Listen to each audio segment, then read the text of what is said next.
Yan si Jomel, makulit at ang pinakamalusog sa lahat. Yan si Sean, mabait, makulit at higit sa lahat, masarap kasama. Yan si Alex, simple, clever, pero antukin.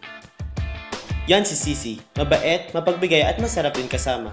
Yan si Kent, bull sa R, loko-loko, pero cool yan. Yan si Joro, malakas ang trip pero mabait.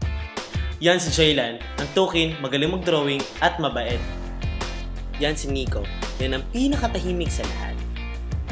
Yan si RC, ang bunso ng talahi. Yan si Leo, ang may pinakamahabang pasensya sa lahat. JJ, makulit, pasaway, at higit sa lahat, maalalahanin at mabait.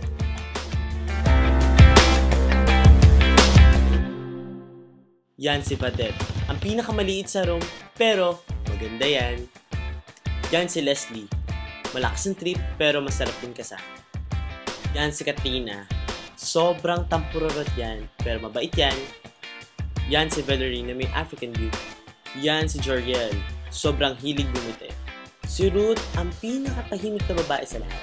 Yan si Mira, masarap kausap at malakas din ang trip niya. Yan si Lady, ang pinakamaputang babae sa lahat. Si AK, mabait pero clumsy. Yan si Clarice, malakas ang trip pero responsible ate. Yan si Grapes, ang selfie goddess ng talahi. Ito si Angela, masarap kasama, look karet, malakas din ang trip, at future teacher yan.